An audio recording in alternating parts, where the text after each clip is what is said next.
It's Delete Everything with Patrick Wall.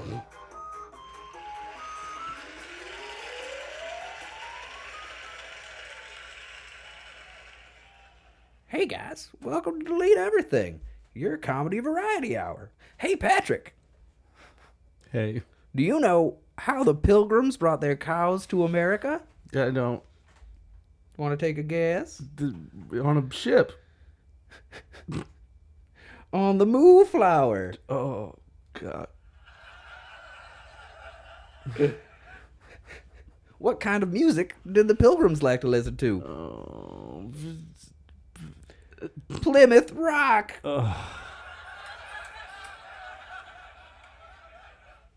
If Pilgrims traveled on the Mayflower, then what do college students travel on? What?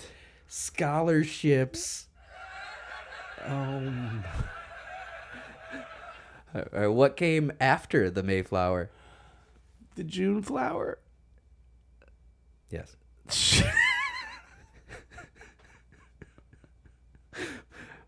But here's a good one. What came before the Mayflower?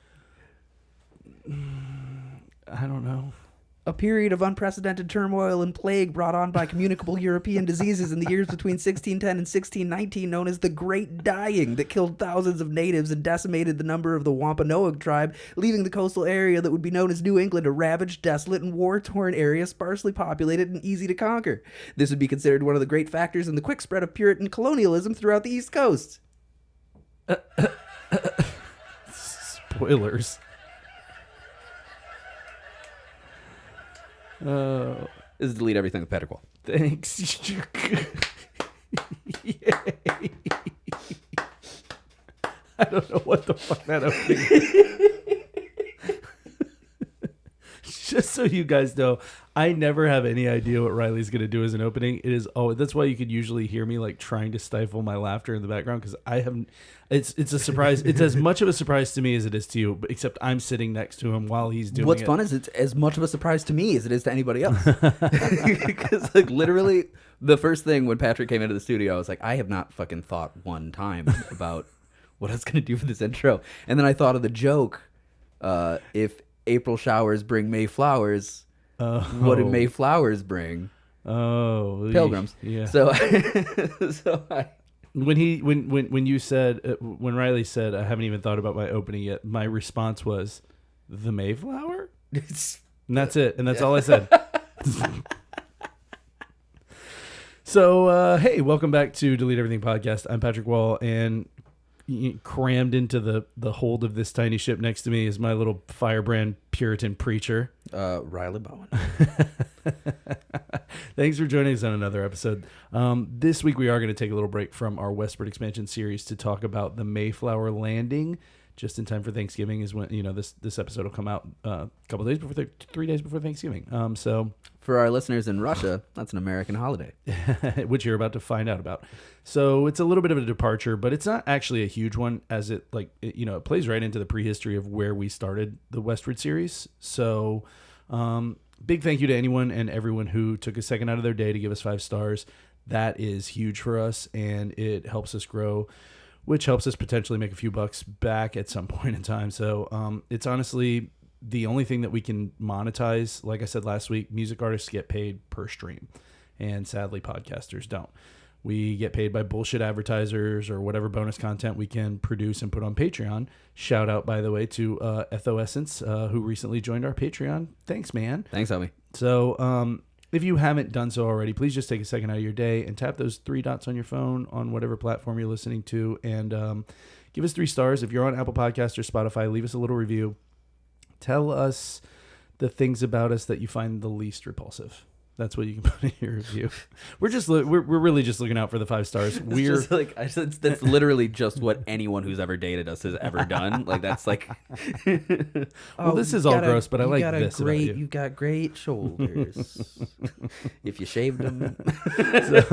So we're just looking for 5 stars, and we're okay with whatever you want to say in the review. So about the podcast, yeah, myself and Riley, an occasional guest, our Delete Everything podcast, we get together once a week and find some weird, forgotten, or obscure, or little known history and attempt to do a full rundown of info on that subject. So we can. The particular one that we're working on is very well known instance in history, but Yes. I mean, you gotta admit to yourself you don't know. You don't know much anything about it. Yeah. I don't care if you live like at Plymouth Rock, like you don't know shit about the Mayflower. I know it. Well, and nobody, you don't really get into the nitty gritty of it when you're learning. I mean, unless you're doing like a collegiate level, specific class specific to, this era of history when, the U.S. was first being colonized. So we try and get into the nitty gritty, and we fill in the little blanks in your brain. And if you like that, and if you can tolerate some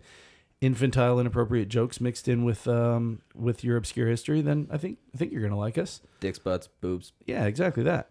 So And my signature catchphrase, Peeny Vagini. Peeny Vagini. So That's my that's what you my want your catchphrase. That's it. catchphrase to be? No, Peeny Vagini. Peeny Vagini. You're like a clown. Yeah, I want to put that music. Beep boop boop boop. Beep, boop, boop. That music at the top. Don't put it back on, please. Hold on real quick. Oh my god. Hold on, ready? Peeny Vagini. Jesus God. So if you're into it and you like us, you can send us a message on deleteeverythingpodcast@gmail.com. We don't really care if it's a love note or if it's hate mail or if it's, a recipe for chicken pot pie. We like it all. So, and we'll send you a message back. We'll be like, that pot pie was delicious. If you like our podcast and you think it's sexy, come on, baby, let me know. Mm-hmm. We've also got some social media where you can follow us. And like we mentioned, I think for the first time last week, we're not like always posting bullshit on socials. We mostly post once a week when a new episode drops. And we'll throw a post up with like some of the cooler photos and visuals surrounding that new episode. I like to think of it as like a cryptic puzzle. Yeah. You just look at these pictures. You're like, what could these interesting pictures Wonder possibly what have the to do? Fuck are these? And if you send us a What does Giovanni Ribisi have to do with any of this? you have to listen to know. You got to listen to the very last second. That's Yeah, pretty much. When a new episode drops, we'll toss that up. And so with that being said, let's go on a voyage, shall we? A sea voyage I was hoping it would be a fantastic voyage. to a new world, maybe. Yes. To get away from an overly permissive Church of England. Hold on, I got to find some good like voyaging music real quick. Oh, don't do that. Just real quick.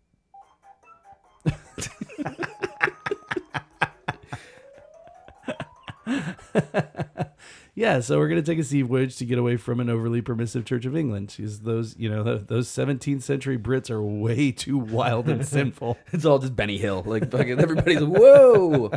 17th century Britain. Oh my God! I love the idea that that's just a fucking fun concept. It's the Puritans left England because it was too silly. We really need to be more serious. about shit. They left England because one of them thought they saw a flash of exposed ankle at the market. Oh dear. I was perusing for local meats and breads, and I saw an ankle, I think. It tempted me, mother. No, I had to masturbate ferociously right there in the market. My erection was visible through my frock. I must leave the country. It was down to where my pants cinch around my stockings at the knee. I think it's fun though to think that, I mean, I would say that the main conceit in America is that like people left England because England was too tyrannical or too oppressive. They were in many ways, yeah, because it's a fucking royal at a point. At a point. So we're gonna take a little trip back in time to the 1600s. Yeah, it's fucking 1600s, man. I feel like we're due for a silly episode. It's been like a month since Children's Horror, and that was our last silly one. We've been so serious, and I'm like ready for an easy one. But you know what? Let's just dive into the fucking deep end on this. Podcasting's hard. Yeah, I want to be silly. Yeah, we're just gonna dive right in. I think it's fun though that we like. It's been a long time since we did a silly episode. Every single episode has had the word "come" in it at least once. That's mostly referencing the previous episode that had the word "come" in it 500 times. Guess which episode? Yeah, you'll never guess based on the title. So we're gonna start actually in 1534, right? 1534, the British Parliament breaks England away from the Catholic Church, right? That's like the entire country, they just floated off into the ocean. Mm-hmm. And they're still there today.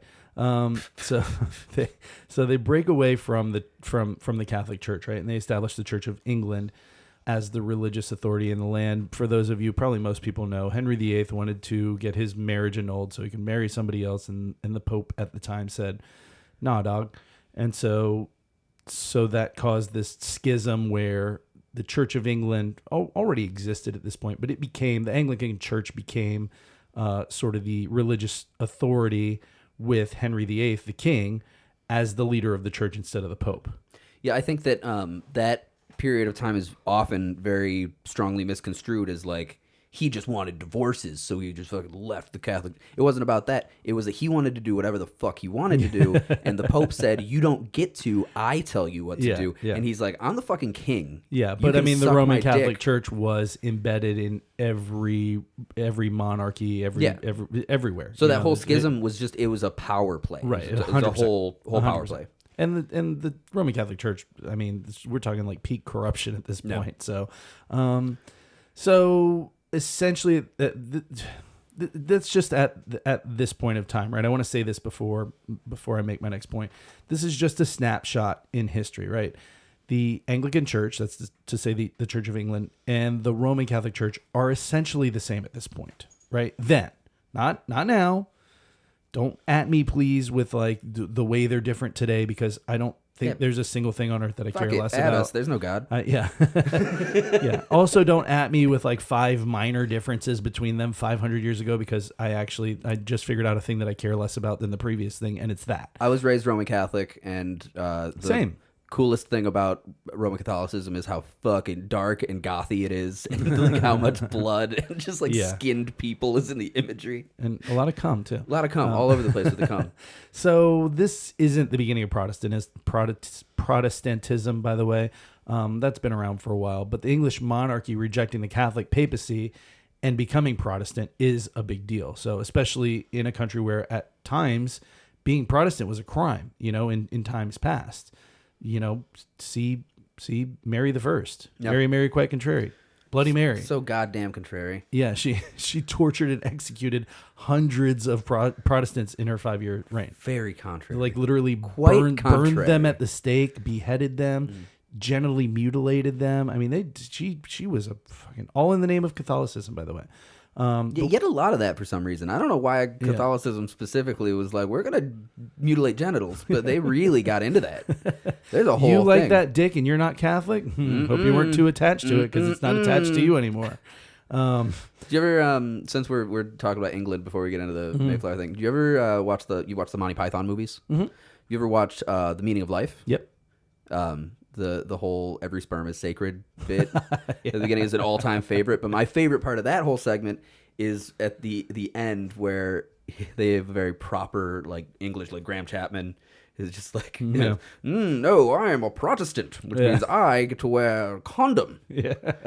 Ever since Martin Luther nailed the proclamation to the church door, I've been able to wear one of those little rubber things on my cock. To me, that's the big difference between Protestants and Catholics. You can pull out. Yeah, no. So we'll get more into Mary in our British monarchy part 2. So which I don't know when that's coming, but it's coming at some point. Genital mutilation coming winter 2025. Coming soon to a podcast near you. Genital mutilation coming soon. That's funny. That is funny.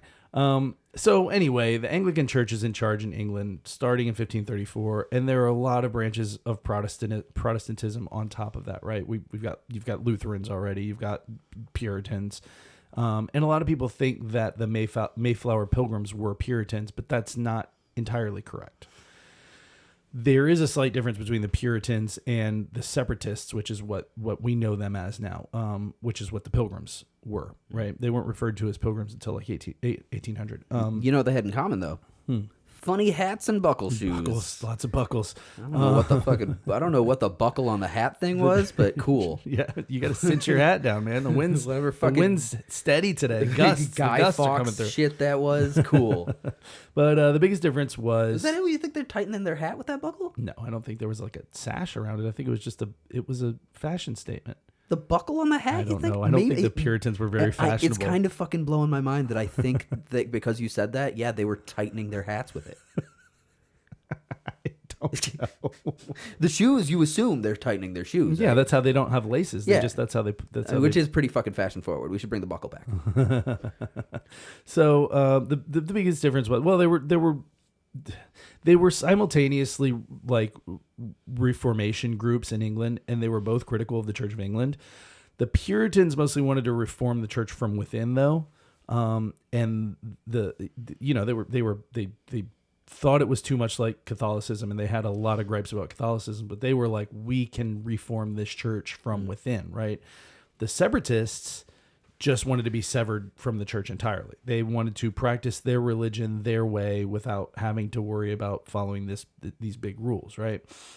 And they were also super critical of the Catholic Church, and to them the Anglican Church was too similar, and they were just like, you know what, we're gonna do this. So I don't want to deep dive this too much right now, but I just wanted to establish the difference a little bit. It's a pretty common occurrence, you know, like Greek Orthodox and Roman Catholics. Right. It's fucking same deal. Yeah. You got like the Russian schism and all that shit. So yeah, that's all over the place. Yeah. So fast forward a few years into the late 1500s, beginning of the 1600s, and the Separatists have left the church. They're worshiping in secret, and there is religious persecution around being a separatist in England at this time, right? Well, shit gets pretty gnarly too. Yeah. Yeah. I mean, that you could lose your job, you could lose your home, you could be thrown in jail. So it's a shitty time to be alive if you're a fashion-forward buckle enthusiast.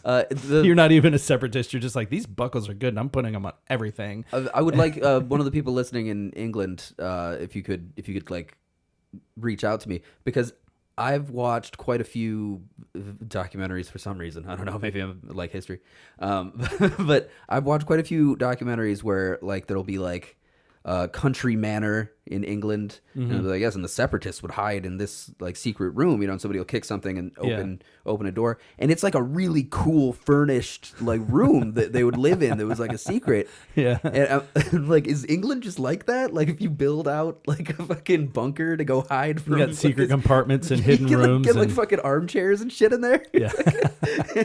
Because it comes with the armchair. You know, in this country, when we think about like, I'm gonna hide in the hidden room, it's got like exposed wood and brick, and you're like breathing spiders. Yeah, just asbestos. You're fucking sitting in there with a knife, like, and the armchair never leaves the room because it was built before they put the secret bookshelf in front, and now with the bookshelf forever. When it opens, the side of the bookshelf is blocking the way out, so we can never take the home remodel thing in your head just went fucking insane. You're like, we can't get the furniture out. We got to remove the whole door frame. Yeah, I tend to think of things in those terms a lot. So in 1608, right, there's a group of separatists in the town. I shit you not, the name of this town is Scrooby, Nottinghamshire. Scrooby, Nottinghamshire. Scrooby, Nottinghamshire. So that's follow the girl and meet me at midnight in Scrooby, Nottinghamshire. Scrooby, Nottinghamshire. So that's gonna be the funniest part of the fucking show is Scrooby. So excuse me, I had an entire intro with funny music. Fucking clown music. So this group of separatists in Scrooby, Nottinghamshire. They decide that they've had enough, and they opt to relocate to the Netherlands, right?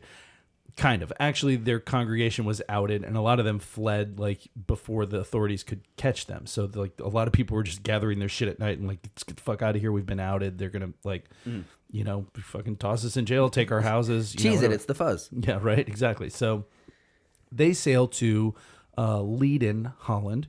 I feel like most people should know this, but just to fucking make sure everybody's on the same page, the Netherlands, Holland, the Dutch, all the same thing. I'm going to use them frequently, interchangeably. So they sail to Leiden, Holland, where the laws at the time allowed them to practice religion freely, right?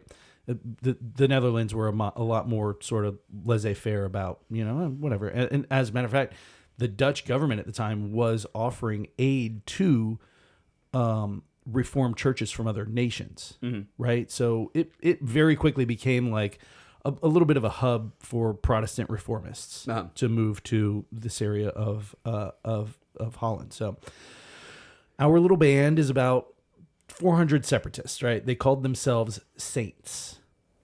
That's what they called themselves. Capital S, saints. Is that kind of like a fuck you to the Catholicism? Probably. We're saints now. Yeah, Take right. that. They also referred to themselves as God's new Israel. So I don't know that's very modest. Isn't humility part of like? Well, being... there wasn't really much of an Israel going on at the time, so. Well, it's just been at war for fucking millennia. You think that's why they were like, because they're like walking around a lot? I just thought you're calling yourself saints and God's new Israel, and anytime I look at anything, in the meantime, though, still no juice. Yeah, not cool. No, we don't want them. We're the new Israel, the no Jew one, the Christian ones that don't like Catholics or Anglicans or Lutherans or you know what, just you gotta be born into. And we're gonna it, close the borders, and also we. So Jesus Christ. So our little band of saints from England are in the Netherlands, and the Saints go marching on. They did, and there are a few things that like aren't super jiving with them at the time. So for one, as immigrants with not very much wealth, their job prospects weren't phenomenal, right? Well, yeah, not if they go into the country illegally. The Netherlands. No, I don't think that.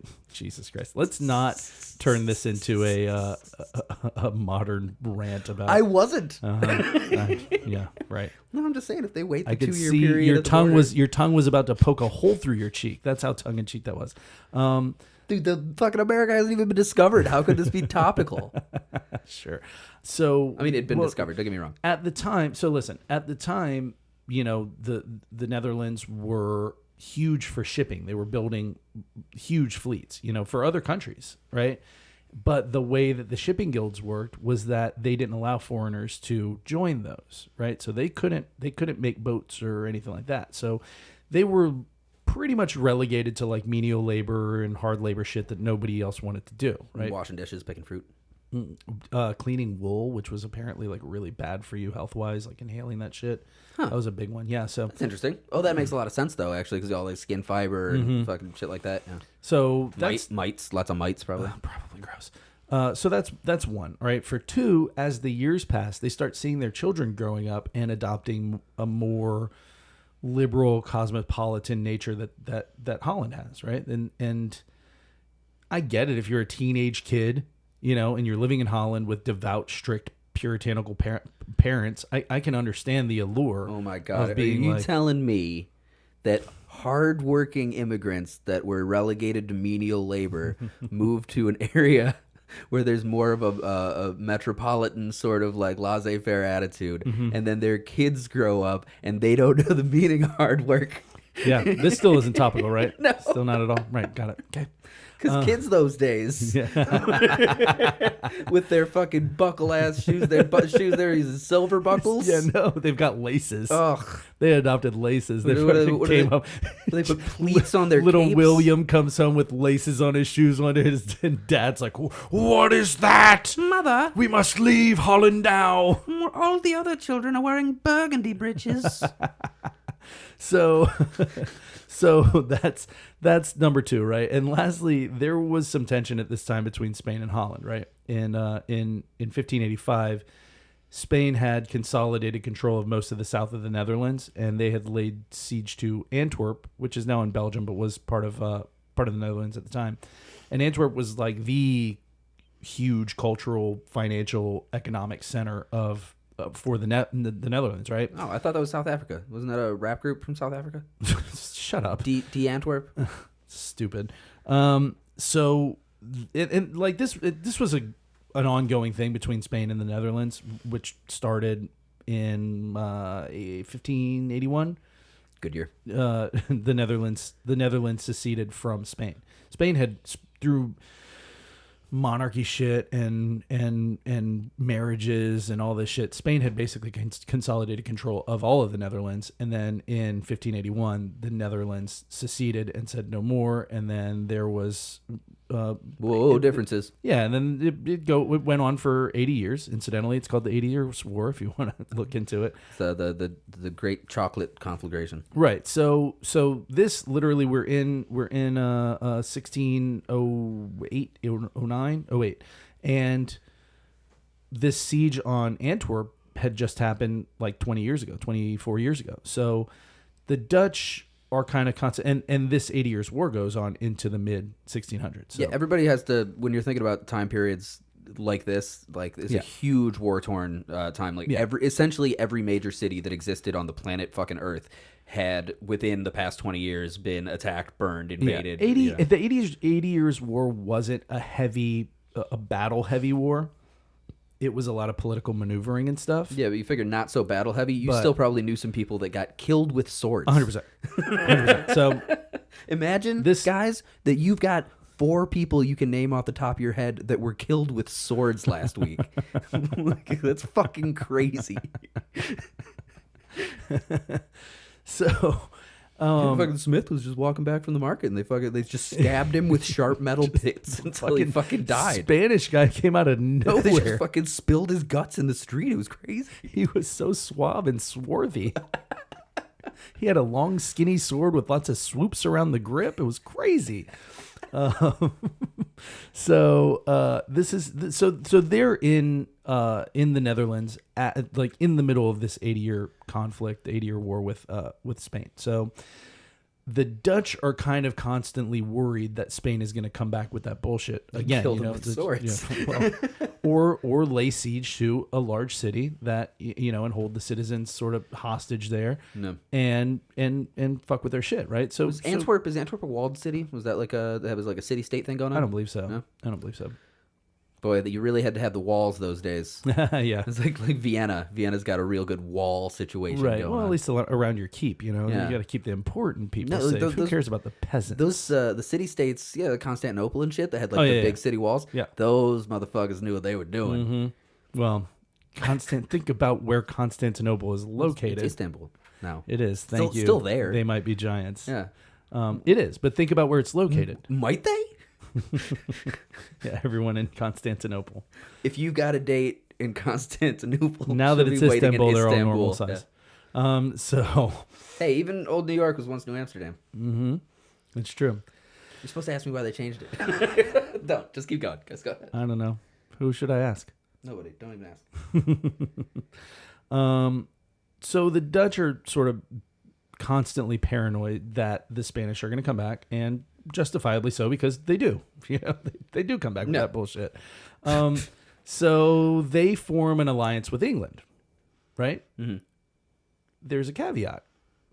King James I wants Holland to outlaw any independent English church congregations. Ooh. I was like, no, yeah, sure, we'll team up, buddy. But you got those separatists? Yeah, exactly. You got some of them guys over there? Yeah, exactly. Hold on a second. So you're saying that these immigrants who are just working like menial labor jobs, possibly undocumented, are being forcibly removed now for political reasons? I'm going to have to edit so much of this out. What are you talking about? I'm not even talking about anything else. That's what's happening. I'm clarifying. This is context. Oh boy! And they've got like second generation, like Hollanders now, like the first generation separatist Hollanders who don't want to leave because they've been born in this country. And now they're really into like beer and chocolate, and they don't want to go anywhere. So the Saints have got to do something about this, right? Because now they're kind of they got away, from literal persecution, and now they're in a place where they can practice freely, but their jobs are shit, their kids are growing up different, and now King James is like, yeah, we'll help you out in Holland. He's got a couple of guys we need to was the caveat that they be outlawed, like they're not persecuted, just outlawed, like kicked out of the country, but not necessarily like extradited. I don't think extradition was part of this, because that's like that would be like a little more insidious. It's like, you gotta send him back to me. Yeah, that would be fucking scary. You gotta fucking send me Han Solo. Yeah. But so the Saints start to think, we have to get far away from the reach of King James and of England, right? So what do you know? there's a whole new world out there. Ooh. And at this point, pretty goddamn fresh out the package, right? I mean, Yeah. this is 1612, I think, at this point. No, 1620. We're 1620 at this point, right? You're not looking at 100 years of the continent even being known by. Well, okay, that's not fair. The continent of North America has been known to exist since like time immemorial, essentially. Yeah. But we're not even 100 years into Europeans getting there yet. No, we're 55 years into St. Augustine being established. Your grandpa is older than the New World at this point, right? This would be like, like if your mom, Some of your dads are older than the New World at this point. Like I'm in my 30s, I'm like, my mom went to Woodstock. She didn't, but did she? Mom, did you go to Woodstock? She fucking saw Hendrix and shit. But so like to them, my mom going to Woodstock, it would be just as close as like their fucking dad Right. going to discover a continent. Exactly. Yeah. Exactly. So, like I said, it's 55 years since St. Augustine was founded, right? So, and by the way, you want to talk about braving the wilderness, which we have for the last 2 episodes prior to this one. This is fucking braving the wilderness, right? This is fresh out the package U.S. This is braving the motherfucking wilderness. Hell yeah. We're in 1620. Jamestown happened 13 years ago, where 440 out of 500 people died of starvation in the first winter. Pretty rough. So yeah, this is some hardcore, like we're doing this up shit, right? Which again, guys, context. That means that we already had British colonies in North America before the Mayflower. Yeah. Oh yeah, 100%. I mean, like, well, dude, like, I'm saying the weird mishmash of history that's delivered to us in schools, kind of, unless you're paying very close attention to the It's not timeline, linear. It's not linear. It's not put together linear at all. It's like Right. how I didn't even know the Spanish were in North America until I was fucking 17 years old. Yeah. It jumps around a lot. Yeah. So the Mayflower is specifically the Thanksgiving story. And not- history teachers don't intersperse enough dick jokes. Yeah, no, That's you need why more. we make it fun, you know? You need more boners come Peony Vagini. So with all of this going on, the Saints actually sail back to London to organize. That was an accident. Okay, thank God. So with all of this going on, the Saints actually sail back to London to Who dat? organize. The Saints. Who dat? The Saints. Who that say they gonna beat them Saints? So don't hit me with my own shit, dog. The first time I went to New Orleans was like, I guess it wasn't the first time I was there, but like the first time that I was an adult going through New Orleans, we kept seeing Who Dat everywhere, and Yeah. I didn't know what the fuck that meant because I don't really watch sports. So like we pulled over at like a Denny's, and I walked in. I asked the hostess, I was like, "Hey, what the fuck is this Who Dat thing? Who is Dat? What is this Who Dat? What's Who Dat? Who Dat? What Dat? Who Dat?" Can you tell me who Dat is? And this like young black lady, she's like, "That's the Saints," and I was like, "What the Jesus?" Oh my God. She's like, "No, like the football." She said specifically, "Who that gonna beat them Saints?" Yeah. And I was like, "Oh, all right." Good for her. And then I promptly left Louisiana. Yeah. So yeah, with everything going on, they go back to London, right, to organize. The separatists went back to London. They went back to London. Yeah. Now there's more to this, right? So I guess it would make sense because the Netherlandians, the Dutch, the Dutch are like, "Hey, get the fuck out of here!" So they're like, "Oh, we'll go back to London." It actually wasn't even that. They've got their sights set on the Americas now, right? They know that they need to get far away from the reach of England. They want to get far away from James. They actually find a rich merchant to fund the trip, to advance the money to fund the trip, and they get permission to establish a settlement by the Virginia Company, which has already got a settlement in modern day Virginia, right?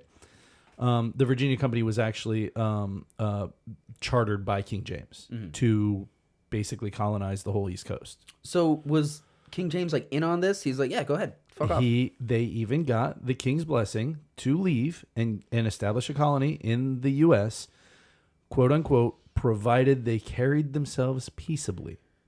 Oh, get the fuck out of here and don't cause any trouble for us. Exactly. Okay. Exactly. So they've got the funding now. They've got permission from the Virginia Company to establish basically between the Chesapeake Bay and the Hudson River. Like, okay. so right in that area. Yeah, New England. Yeah. and they get the king's blessing to go. Fucking Boston to New York, right? Like, Yeah. So Chesapeake's Boston, right? Chesapeake's Maryland. Maryland, yeah. Yeah. Fuck. That's okay. What's the Boston harbor? There's Narragansett. I don't remember. Fuck me, I was up there. I don't know. Yeah, Narragansett's there somewhere. It's somewhere up there. I don't know the Northeast that well, if I'm being honest. Nah, pull up a map. If you gave me a map of the U.S. with all the states blanked out, I would nail the whole fucking thing until I got up into like the Delaware I've got, till I got up into like the New Hampshire. I might just be able to get that one out like from omission. I think I can do it. Because I know Maine. I think I can get all the states. I know Rhode Island. I know Massachusetts. I know. But I'll tell you, the slowest part of that for me would be those states up there. Yeah. New England? Yeah. Yeah. I mean, they're just small, such a small little jumbled mess. I can do it just because I spent so much time up there in the past couple of years, but like... We should do that. We should print out a couple blank maps and see if we can nail it. You want to? I bet I can. I think I can too. I might get the Oklahoma-Kansas thing might fuck me up a little bit. Oklahoma, is that the one that's like a frying pan? Yeah, Oklahoma's got the big, it looks like a butcher, like a chopper. Kansas is just a boring just rectangle of just fucking... Yeah. It's in between Missouri and Colorado. And above Oklahoma. Be a cold day in hell before I recognize Missouri.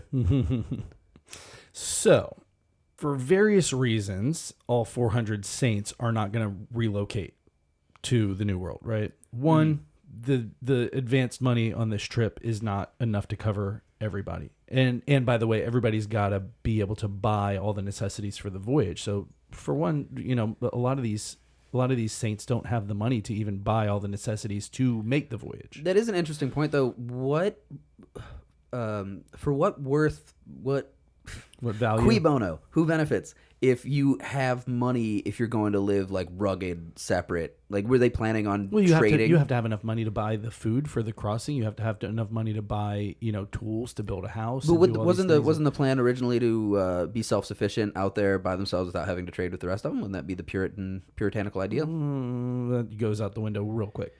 Well, yeah. They left in such a rush they forgot to bring fishing rods, which will come into play here in Jesus a bit. Christ. Yeah. Hey, what do we got to eat over there? I don't know, birds, fish. They really didn't know. I mean, think about how many people made the passage there and never came back. Yeah. There haven't been a ton of people who have made the passage out there yet. Yeah, getting there and back. We're talking probably in the thousands, maybe tens of thousands that have gone out that way. People that have gone there and come back include what percentage of that? Sir Walter Raleigh. Right. Yeah. What percentage of that went there and came back? Yeah. It's mostly going to be sea captains, kind of like and their one-way crew. Trip. Yeah. Yeah. It's primarily sea captains and their crew, like the Greylands. And how much are those Lord of the Rings? How much of those captains and crew getting off and going and exploring the wilderness and seeing like, oh my God, that like. Think about the first time that like a colonist saw like a 12-point buck. Yeah, like what? You don't have deer that. You got deer in England. You do. Not that fucking enormous. Not like caribou and shit. Yeah, that's like bison, Princess Mononoke shit. Yeah, bison. I don't know if they had made it all the way out to like. No. By the time you get to like Arkansas, moose, you got we were bison. talking in the last episode up about in the Northeast. Yeah, talking to the last episode. I was reading. That was in the book. The first episode of the West. I was reading a book. Where they were talking about people like scientists in Europe during Jefferson's presidential term. Yeah, trying to talk shit about the wildlife over here and the natives. Is that what you're talking about? Yeah, was in our episode? We didn't talk about that, but I know I can't tell you off the top of my head which book it was. That was I was reading A Brief History of Everything, which I've talked about in another episode.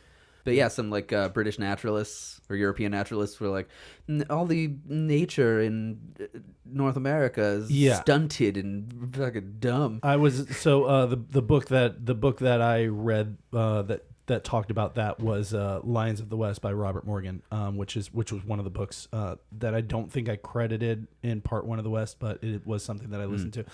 I listened to the audiobook, but I'm listening to A Brief History of Everything or A Short History of Nearly Everything by Bill Bryson. That's right. But yeah, like Jefferson was like, motherfuckers. Yeah, I can't remember who it was, but it was somebody who had never even been to the New World. Yeah, exactly. And he was making like printing writings talking about how America's- small and pathetic the natives were. Yeah, like talking shit and- about the natives, like they were like how inferior. how You've never seen diminished, one. how diminished all the wildlife was, and it was basically it was Caucasian superiority. That's bullshit, But Freud would call that fucking dick envy. So Yes, yeah, it was, the trees that represent your tiny. yeah, and it was penis. like all the native women have to have like multiple husbands because they can't perform. Like they're lazy and they don't do anything. I mean, the and, whole thing drives me crazy because America is well known to be the biggest dick country. Like fucking, we got big ass trees, we got big fucking mountains and rivers. There's big shit everywhere. America's fucking huge. Yeah, and then Grizzly bears. don't even shit. go to Texas. I mean, Jesus. But Jefferson put together like a posse to go find a bull moose, but they couldn't find one with big enough horns, so they shot like a pretty big moose and then put giant ass caribou antlers on it. Oh my god. So all right, I digress. So like I said, for a number of reasons, they can't relocate all 400 saints because again, the money that was funded is not going to pay for enough ships to cross. And then a lot of them don't have the money. A lot of them don't have time to get like all their affairs in order. Some of them were just too old and sickly to withstand a fucking voyage across the Atlantic. Right. So they all got dumped off the side. no. So the It was just one wealthy Protestant a lot man of them, and a lot of them 45 stayed. women. A lot of them stayed in Holland. A lot of them stayed in Holland. So including some of the leaders. But so the congregation settles on sending the youngest and the strongest members to begin building their what they called quote unquote their spiritual Jerusalem. Remember, they are God's new Israel. Oh yeah. So, But no Jews. So they're going to start building their spiritual Jerusalem in the New World, and the plan was. It's like a spiritual sequel. It's not like So the plan was that more members would eventually make the crossing and join them. Right? They were going to send the youngest and the strongest. These guys are going to start a new promised land. Yeah, exactly. So the same thing the Mormons did in Utah. right. So here's the itinerary. Right, the Saints leave Holland on a ship called the Speedwell.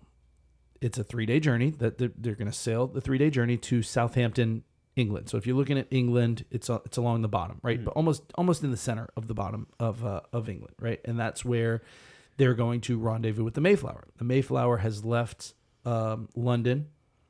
They had 65 passengers, non-separatists, just normal. The separatists ended up calling them the Strangers. Ooh. Yeah, that's what in all their writings they're called the Strangers. Capitalized. The Immediate Strangers. like cool like horror story in my head. The fucking the Mayflower horror.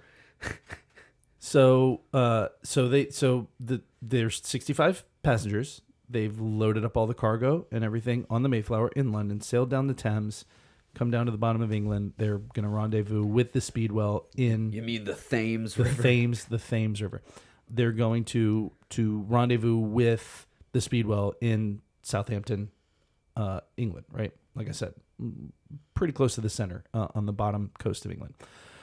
So from there, the plan was for both ships to cross the Atlantic together, and they were going to depart by the end of July 1620. That's the Mayflower and the Speedwell. The Mayflower and the Speedwell, right? Speedwell leaves from Holland with I couldn't find the number that left Speedwell, right? It's funny is that both Or of us left Holland. I'm sorry. both of us had long stints of bartenderdom in our lives. Yeah. And a Speedwell is something very different. Yeah, that's where you put all your wells. So yeah, That's where put you all your easy, all your common let's just, you can bottles. pour a fuckload of drinks real Yeah, fast. so- Tick, tick, tick, tick, tick. You put it right where you're going to be standing, man. So right by the soda guns. Yeah. So This is the drunkest ship was the Speedwell. It was like a party cruise. The party cruise crossing the Atlantic. the funny part is it's full of fucking Puritans. Yeah, all the separatists are like standing awkwardly on the dance floor and like one drunk guy at the bar. Yeah. Standing on the dance floor. So emphasis on standing. He's like arms crossed. Yeah. With so many buckles. So Just fucking, I'm sorry. Let me follow this real quick since it's coming from the Netherlands. Just a real bad Euro trash. Like, you know the joke that we missed with the kids growing up cosmopolitan and they coming home with laces? The joke was they came home with wooden clogs on. oh, God I damn know, right? it. It was right there. Fuck. Fuck me. Oh well, we made it now. Let's We made rewind it. now. Let's start over. It's like last week. Yeah. Just delete the whole fucking thing and start over. Just for that one Oh clog God! joke. If you didn't tune in last week, I made a big whoopsie, and I didn't set up the audio, and we were an hour into recording before I realized I didn't set the audio up right. So Leading to the new sign that we have on the wall, it says rules. There's two. Rule 1 is turn on the thing, and then rule 2 is confirm audio input. Yep, that's it. Those are the two rules. That's all you got to do. And then 3 would be Confirm audio input. Then the third one would be be children on microphone. Peeny Vagini. So yeah, as I said, from there the plan was for both ships to cross the Atlantic together, and they're going to depart by the end of July 1620. Small problem. On the journey from the Netherlands, they discover a leak on the speedwell. Oh, fuck. Which, obviously, let's go ahead and repair that one before we start this 3,000 plus mile fucking transatlantic journey, right? So the speedwell gets repaired, and they leave for America from Southampton. They got as far as Southampton. They repaired it. They were put a few days behind. They leave on August 5th, right? So we lost a few days. We're good. So they set out again. It's only the rest of our lives. Who gives a fuck? Right. So they set out again, and immediately Speedwell springs another leak. Damn. So they stop. More like sink well, am I right? Yeah, right. So they stop in Dartmouth to do more repairs, right? They get those done. They get going again. And this time they make it over 200 miles past Land's End. So Land's End is that little peninsula on the southwest of England, part of Cornwall, England, right? They get about more than 200 miles past Land's End. And this fucking piece of shit springs a third leak. So what do? They turn both ships around. What? They turn both ships around, and they port in Plymouth, which is past Land's End, like further inland from Land's End, but it's on the southern coast, right? So by this point, it's early September, right? By the time they they left on August 5th, they stopped briefly in Cornwall to do the second round of repairs. They leave again. They make it 200 miles out, 200 plus, and then 200 plus miles back. Right. We are in September, early September. Okay. So between all this shit, they've killed a month, and they have got to make a decision because the Northern Atlantic is not such a great spot to sail. Yeah, they're going to sail in the middle of the winter through the North Atlantic and settle in literally once New England. Yeah, the winds turn starting in September. Yeah. So they're like, look, it's now or never. You know, we have got to do. You don't want to be sailing out there September, October, November, really. The storms of November come early, sunk the Edmund Fitzgerald, and that was a lake. Look out. Yeah. 29 souls. So they decide, I don't know what you're quoting. What are you quoting? The fucking wreck of the Edmund Fitzgerald by Gordon Lightfoot. Oh, jeez. The I'm not a big... storms of November come early. I know what it is. That song's not my jam. I fucking quit. Okay. That's fine. We can be different people. I'm a Michigan guy, man. The fucking wreck of the Edmund Fitzgerald by Gordon Lightfoot is all right. top tier. And I accept we just passed the anniversary. Cool. So boys, it's too rough to feed you. Sorry. So they decide to abandon the speedwell for very obvious reasons. Yeah, it's sinking. Yeah. And so from there, they have to sort out who's going to continue because there's more than there's enough for that whole ship to be full, right? And Speedwell's a little bit smaller than the Mayflower, which is not particularly a large ship. You know what could have saved the Speedwell? Billy Mays, Flex Seal. Just slap it on. Good to go. So many quips. I'm sorry. I'll stop making jokes on the comedy podcast, Patrick. Don't stop making quips. I hate it. So they've got to sort out who gets to continue on because the Mayflower is basically already at or near capacity, right? And this is a pretty fucking important decision because they've already whittled it down to the strongest and the youngest people going, right? And now they've got to whittle it down even further. And, all these people that they picked initially are pretty goddamn vital to the mission of setting up a new colony. And now you've got to whittle it down even further, right? Right. And we've already wasted a lot of funds on this ship that we're not even going to get to fucking sail across and take the whole congregation that we had picked to send. So they've got a decision to make. They end up figuring it out. they picked 37 of the separatists to send on the Mayflower. You know how I filter everything in my head? To me right now, this is like a fucking outer space colony like expedition. You know, it's like, sorry, one of the ships is leaking fuel. Yeah. We gotta fucking dock again. Yeah. We only have so many to get to Mars. Mm-hmm. Yeah. Got to check your weight. Jettison the engine and limp along. Exactly. And it's the same. It's, I mean, kind of the same fucking concept because they're like, I hope the fucking wind doesn't kill us. Right.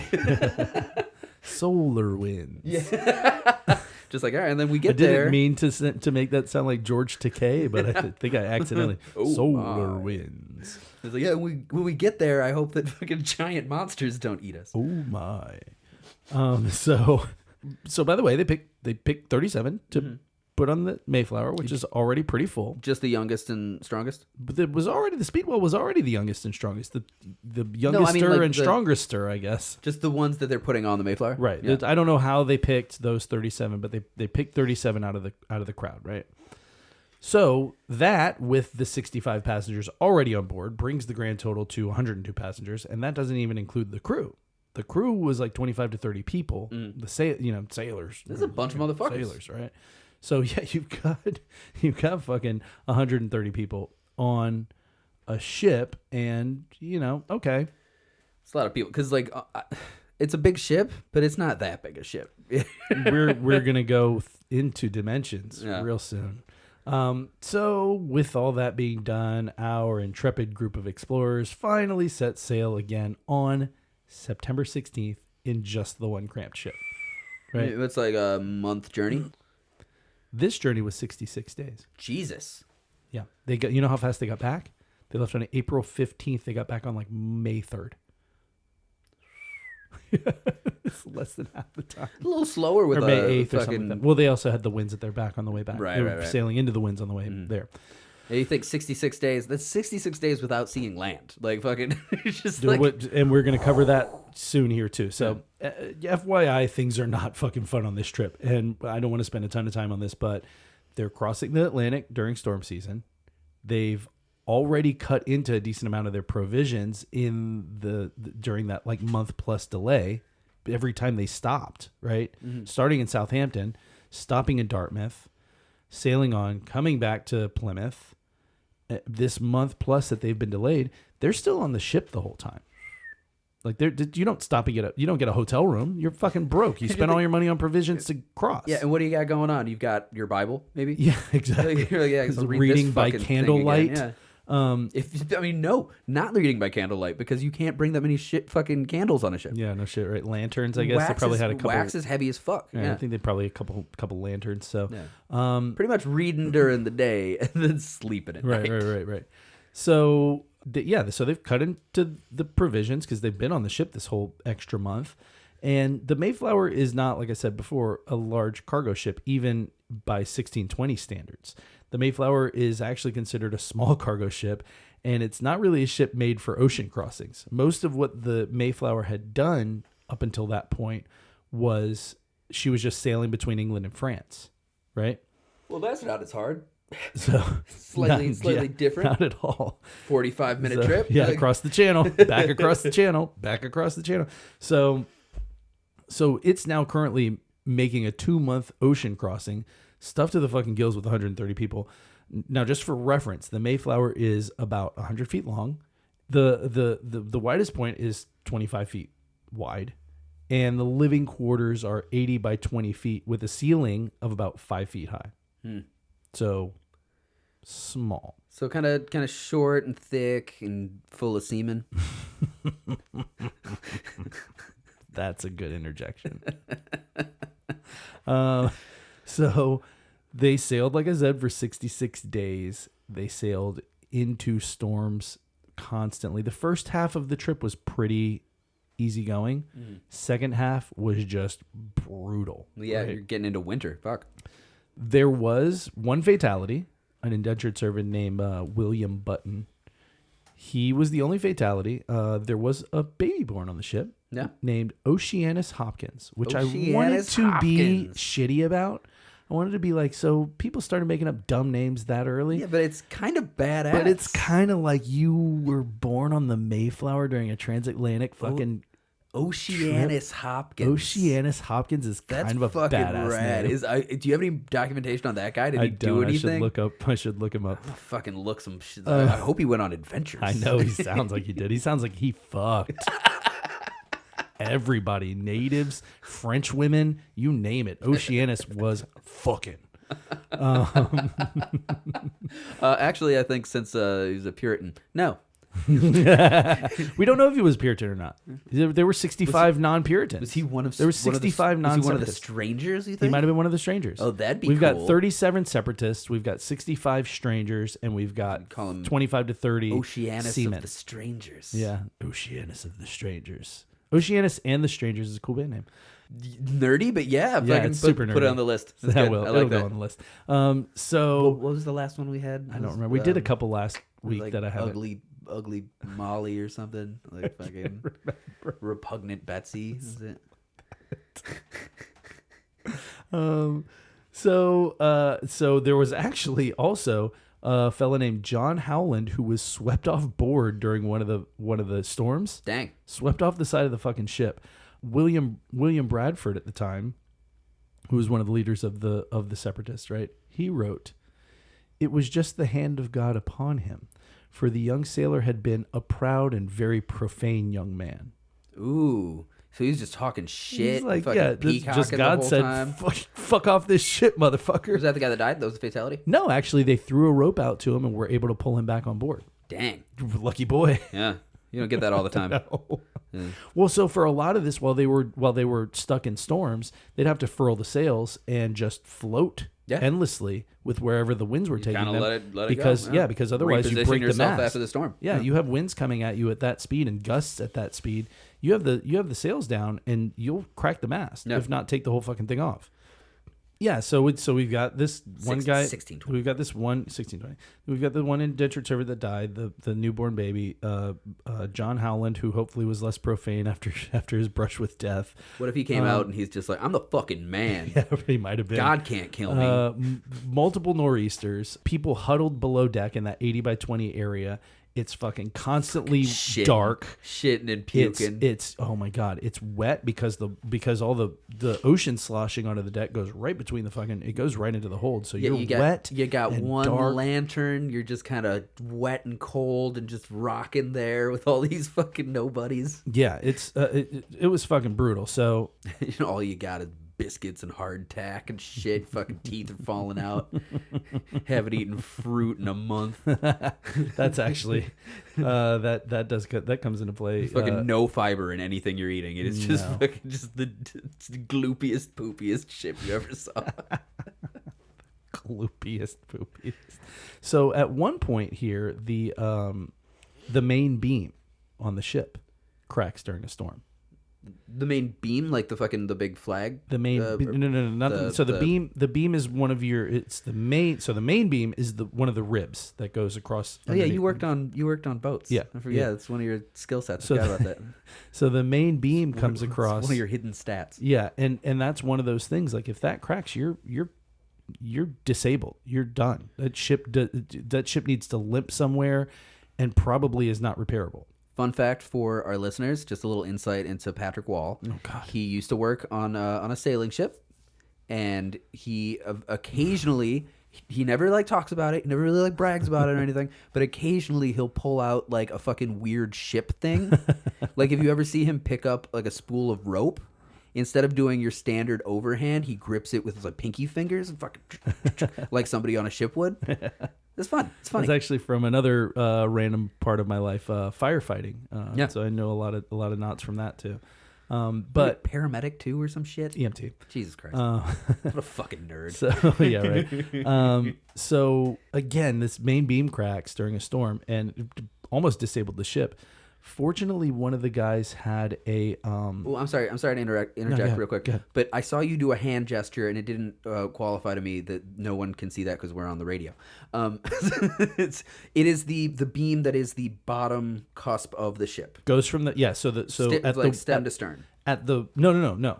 That's oh my god, shit. What is the name? That's not the one. We're talking about crossways. Okay, right? like So ribs, at like the whale, widest, like a whale's rib. Yeah, okay. at the widest point of your main beam is at the widest point of your ship. Right? Okay. And that is one of your ribs. That's your main rib. That's what takes a lot of the brunt of being in these storms and stuff. That cracks during a storm. They thought the ship was disabled. They are in the middle of the Atlantic. I don't know how far out they are at this point, but they considered turning. They're more than halfway. They're like, let's fucking go They back. considered turning back.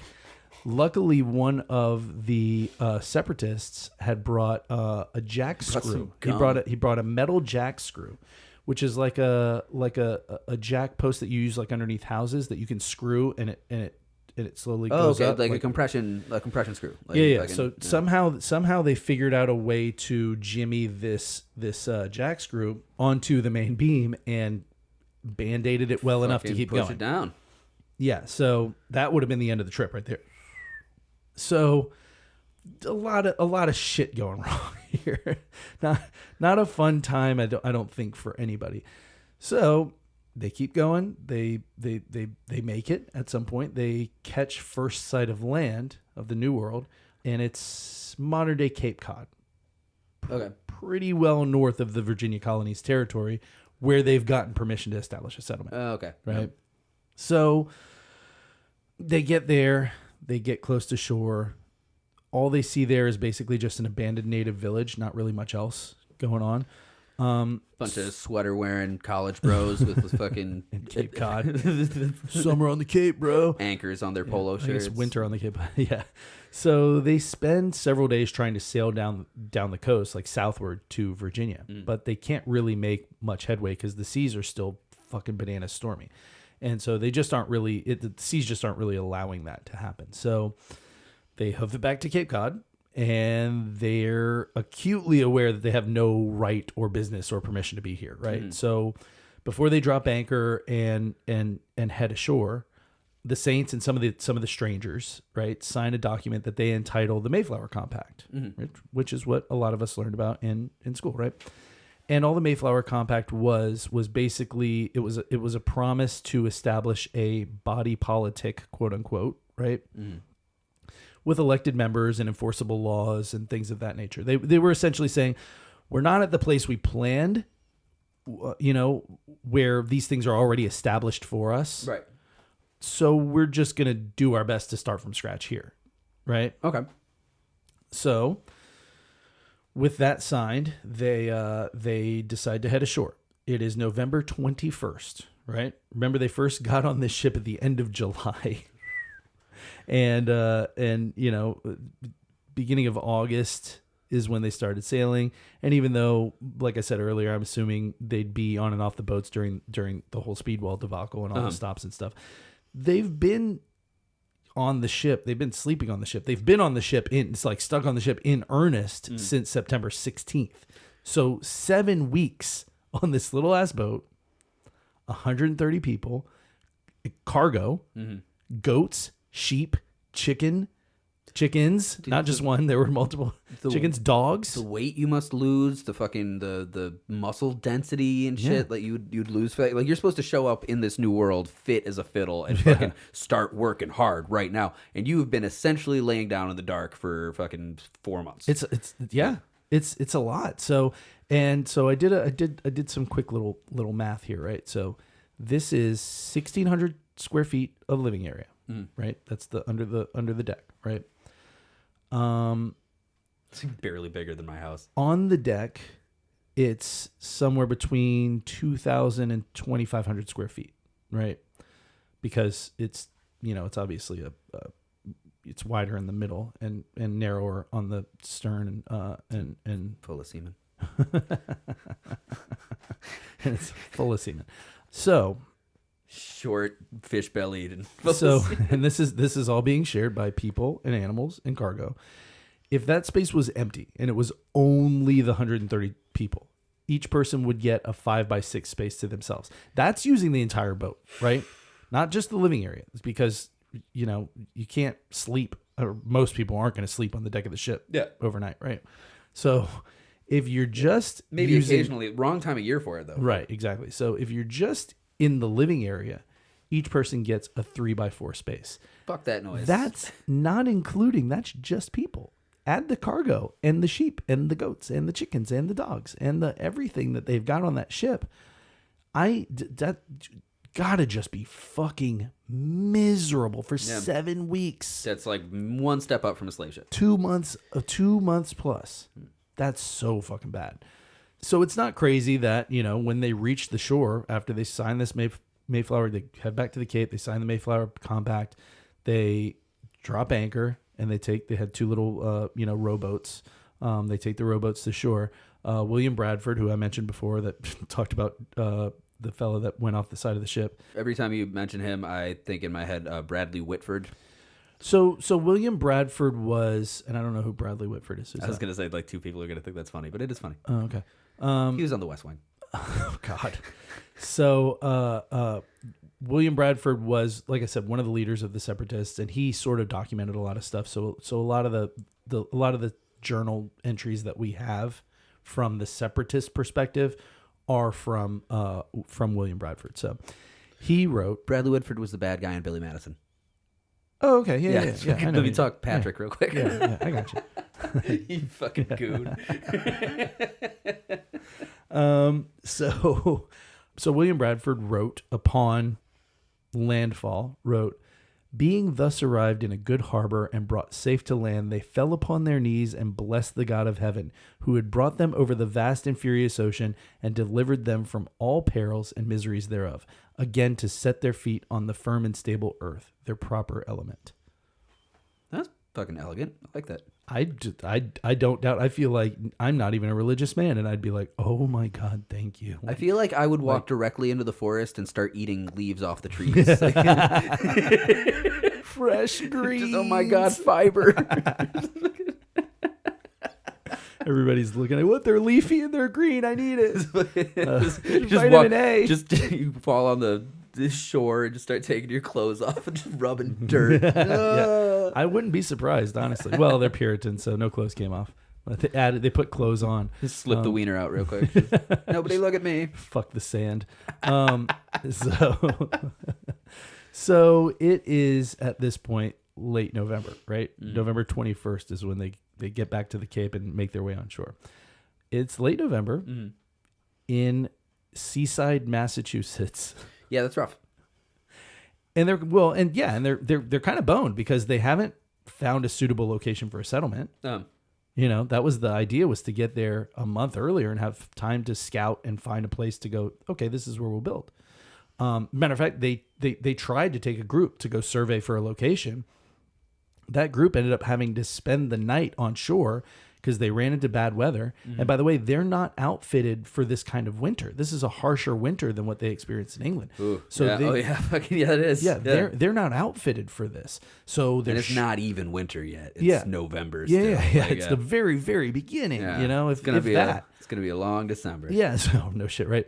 So their shoes and their their stockings, their buckles, their breeches. Yeah, their shoes and their stockings are wet, and it's from trudging around in snowbanks. Yeah, and it's below freezing, and you're stuck spending the night off of the ship. So one of those situations where you're like, we're just gonna have to build a fucking cabin and try and weather out these months in this spot. Yeah. So logically, some of the colonists that end up dying, later it's written that this was the catalyst for some of those deaths. Like some of these people that had to spend that went on this first scouting party in late November. I think it was actually early December it was like the first week of December when they went out. They, contracted something, or they caught their deaths on that trip, right? On that overnight on land. I've never heard it done that way. Caught their deaths, they fucking got sick and died. You never heard he caught his death? I've heard the term. Yeah. I've never heard it in terms of like he went out. Yeah. He caught his death and it took him. Yeah. So you mean like you've never heard it spoken in not old timey? Yeah, exactly. Like I'm writing a letter. He caught his death. So on top of all this, the ground is already fucking frozen. So planting anything is completely out of fucking question. There's a video of me fucking pickaxing dirt, trying to fill a trench. Oh, yeah. Massachusetts Yeah, I in know what you're October talking last about. year. And you can barely almost see like sparks coming off the pickaxe. So when I'm Jesus. just trying to hit this mound Rocky of dirt. and cold. It's crazy. Yeah, It's I believe crazy how hard the ground gets when it's frozen. I believe it. So, yeah, like I said, planting any kind of crops is just not even a discussion, right? Also, all the snowstorms make it impossible to scout for locations again without snowshoes. So ultimately, their only choice that they're left with is to spend that first winter living on the ship. Oh, rough. And by the way, all of that pretty much adds up to we're going to starve to death because they already used a month of provisions in delays. Super fucked. Now we're at the beginning of winter. We can't forge ahead and find a place and start building. We can't grow crops. We can't do fucking shit. We're stuck on this ship for another 4 months. And we don't have those provisions.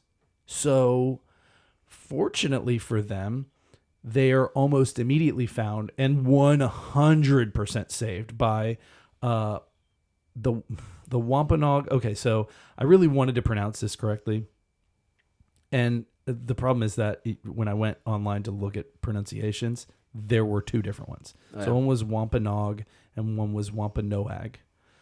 I'm going to say Wampanoag. I hope it's right. If it's not, I'm very sorry, but I'm going to say nothing but good things about them. So at least I hope that counts for something. So they are 100% saved by the Wampanoag tribe, right? On a personal note, Who are like, what the fuck are you guys doing? yeah, no shit, right? So on a personal note, I have absolutely no fucking idea like what possessed them to do this. Sincerely, because the historical context surrounding this tribe at this particular time, again, back to the snapshot in time thing, and you talked about it at the top, just makes it not make any goddamn sense to me, right? The Wampanoag had just finished going through what they called the Great Dying, which was basically just earlier explorers passing through their villages in the early 1600s and coughing their fucking disgusting pathogens all over the goddamn place. And filthy European pig dogs. Yeah. Like just coughing phlegm and mucus all over their nature. And this literally wiped out entire villages with probably 90% of the tribe succumbing to this. 90% of the Wampanoag Indians succumb to these new diseases, right? Yeah. And the height of the Great Dying occurs from 1616 to 1619. Which is right before the Pilgrims show up. Pilgrims show up in 1620. Yeah. So think back to that abandoned Indian village when they saw the kite. Do you dropped like a foreshadowing context clue into your history lecture there? I did. God damn. You like that? That's good. I like that shit. I like that shit a lot. I've said it before. I said it again. All right, we'll say it again. I do it. I do the research, man. I do the research. Well, I know what I'm doing here. I always considered myself more of a fiction style writer, but there's great opportunities for story structure in history. Absolutely, so, absolutely. Good stuff. I whenever I put that in, I was like, Riley's gonna like that. I thought it. I did. I caught it when you did it, and I was like, no. Yeah. He's doing his thing. Yeah. That's that abandoned. It was. But I wanted to do that fucking DiCaprio meme. He's like, oh. It was the tribe that. God damn it! I gotta stop doing this. I always close down all my tabs after my show notes are done. And I never close any of my tabs. I have literally 50 of them up. Right? Yeah. Well, and then I think that I'm either going to remember something or I forget to write a specific name in my notes. I'm gonna open my earliest tab right now. That tribe, that village was part of the Patuxet tribe. I believe is what the name of the tribe was. So it wasn't Wampanoag proper, but I think they were part of like the larger tribe there. But yeah. So and it was 100% because of the Great Dying that whole town was basically wiped out, and then whoever was left. I mean, fucked off. From what I read about the Great Dying here is that it made colonialization so much more accessible as slaughtering everyone in areas want to do. This is very, very, very, very early into the New World being found and starting to be colonized. So so it just cleared out a massive amount these of are land very that new became the pathogens to these cradle people. for like North American colonialization. Essentially, especially the United States. You know, like fucking our New England shit is everywhere. So these are very new pathogens to them. You know, obviously not to those who are coming from Europe because they're used to, you know, things like you know, influenza and tuberculosis and shit like that. Like they don't have modern treatments, but they have more of a natural immunity to them. You know, these native tribes they've never fucking been around anybody with TB. Even if somebody just has, you know, not active TB, they're just carrying it because there are people who could just carry it and they don't actually get symptomatic, you know? So somebody walking around coughing through your village with asymptomatic tuberculosis, that's potentially going to kill your entire fucking town. Yeah. I mean, really, just having bronchitis and being around a bunch of people that don't have like fucking immunities or anything up to pneumonia, like that'll fucking take you down. So like I said, so back to my original point on this, it is insane to me. We will get to the reason why, but it is fucking crazy to me that the Wanapog Indians would be like, yeah, okay, let's go help them. Because they were fucking decent people. Yeah, well, there was they coexisted very well. The needs of, we'll call them pilgrims now that they're here, and that sort of both groups sort of integrated, the strangers and the separatists, and ultimately Plymouth Rock, which is what they decided to call it, because of the last port that they were at, which was Plymouth, England. Ultimately, it will be sort of absorbed by a larger Puritan colony. You ever seen a picture of Plymouth Rock? Yeah, it's very cool. Yeah, when I was growing up my whole life, To think somebody chiseled that so perfectly into a rock after what we just described them going through. But like my whole life, I always pictured it like the Rock of Gibraltar, like this fucking giant, like mammoth. No, it's fucking, tiny. Yeah, like, It's tiny. You and I could pick that rock up. dude, it's a little guy. Yeah, it's right. It's like in a little cage. You look at it, you're like, oh, fuck. Yeah. It's small. So for what's left of the Wanapog to help them, like I was saying, is like one of the most absolutely selfless acts in history, at least that I'm aware of. They did have needs that the Pilgrims could help with, but it really wasn't. And when we get into it, I'll explain why I still think this is one of the most selfless acts. Like I said, in the history that I'm aware of, I'm racking my brain to find a more selfless thing that a group of people did for another group of people. Yeah, especially after obviously being brought through a devastating plague. Just in the last couple of years, you've watched 90%, 9 out of 10 of the people you know. Essentially, they're coming out of what would be like to us a post-apocalyptic death scenario. Of communicable diseases that you have no their entire fucking infrastructure against. Is absolutely devastated. Their whole fucking entire culture, village is gone. Their whole culture is devastated. They're fucking reduced to their minorist power, and they see people in need and they go help them, which is fucking insane. Yeah. So they see the Mayflower. Their culture was so devastated. I'm surprised they were even able to make mashed potatoes and gravy. Jesus, stupid. So they see the Mayflower sort of anchored offshore. I actually really wish I hadn't made that joke. I'm sorry. It just seems fucking insensitive as fuck. Like that's. Well, I mean, you know, you could have gone with the sweet potato casseroles a lot less active, you know. They making cranberry sauce out there. Hey, what did one turkey say to the other when they saw the Pilgrims land at Plymouth Rock? I fucking don't care. They said, they look nice. Maybe they'll have us over for dinner. Oh, gross. I can't believe you still have that tab. Actually, I can. You just told me what tabs you have open from podcasts that we recorded 2 months ago. Yeah. So, all right. So they see them. They see the Mayflower that's anchored offshore. They see that, you know, these, after a couple of days, they come on shore with rowboats. They're trying to do, they come to their aid almost immediately during this heavy snow winter bullshit that's going on. Dude, the context of the story is actually blowing my fucking mind. The fact that, Yeah. like, because, you know, my whole life growing up as an American, I think that the fucking Pilgrims are the first Europeans that these guys ever see. And the visual that you have in your head is like the Mayflower, Like, anchored off the shore. Yeah, it's and anchored off the shore. like, There's no snow anywhere. like natives, like, there's just canoeing natives up to like it or something. You're on the yeah. shore waving. Like, Yeah. hey, there's no snow. It's like nice autumn. You know, there's orange leaves on the trees. No, this You is know, a like, very aggressive, intense scenario with starving, desperate people. Exactly. So On both sides. Fuck. So what's left of the Wanapog, Wampanoag, they help them almost immediately. They show the colonists like where to dig, and help them find corn and beans, and they end up getting enough bushels of food to get them through the winter with enough left over for like seed and stuff for the next for when you can plant, when the grounds are good to plant. Yeah, corn at the time, by the way, not the fucking corn that we see now. It was Not at all. much smaller, Yeah. fucking just like little ears that would grow like kind of wild, and they'd be mildly cultivated, and you know, so you'd bring a basket of corn and it would have fucking 50 ears. It's almost like large corporations did some things to modify corn, what it originally was, in order to, I don't know, monetize it and then charge way more than what it actually costs so that they can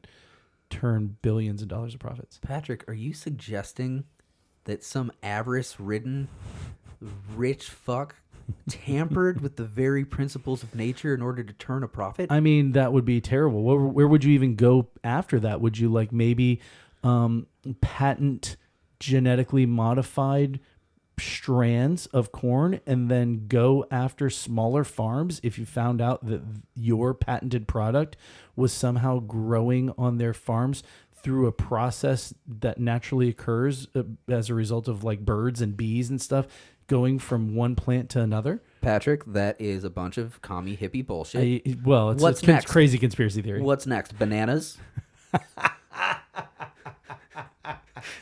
Oh, Foreshadowing. God. This has been sarcasm laden diatribe with Patrick and Riley. I don't get the reference. So yeah, they harvest enough food in this harsh winter to sort of get them through the winter, but they're still having to stay on the ship through this winter, right? Well, at this point, the ship's probably cool. You know, they've got like blanket forts. They're fucking, they're hanging out. They're telling ghost stories, doing shadow puppets. They got plenty of corn. They're good. So yeah. In spite of all the help that the Wampanoag give them, Wampanoag. I'm sorry. In spite of all the help that the Wampanoag, why did I somehow switch that around in my brain? I think because you're thinking Way like, into you're the thinking story. like Winnipeg. Maybe, which is probably named after a different Indian tribe. Honestly. It 110% is. Yeah. So in spite of all the help that the Wampanoag give to our colonists here, Intrepid explorers. Yeah. Our stupid fucks on a boat. Yeah. That for the stupid fucks that should have just said, you know what, we'll wait till next year. I will say, actually, as critical as I am of people in history, and I just have a cynical nature. I can't avoid that. But as critical as I am, I can see the reasons for this pilgrimage, and I do have a lot of respect for the people that undertook like that kind of a fucking journey. And for all intents and purposes, in terms of what has been done to natives over the course, because even with the Great Dying, none of that was, as far as we know, intentional. You know, these are like fur trappers and like early. They're not like, they're I can't wait to yeah. give fucking TB to the natives around here. Yeah, there aren't like They were more like, hey, there how aren't are you? doctors in England going, oh, you're sick, get them on a boat, quick. Yeah, go. I mean, with the Great Dying, there are other instances of like fucking the Wampanoag and the Narragansett where we're at war, so they're losing territory. We're getting and, into that. We're about to get into that. Sorry, I didn't mean to step on your toes it's there. okay. It's all right. But in terms of what, you know, how these two very different groups coexisted moving forward, for a time, it was, in terms of sort of the very like deliberate, horrible things that colonists have done to native tribes over time.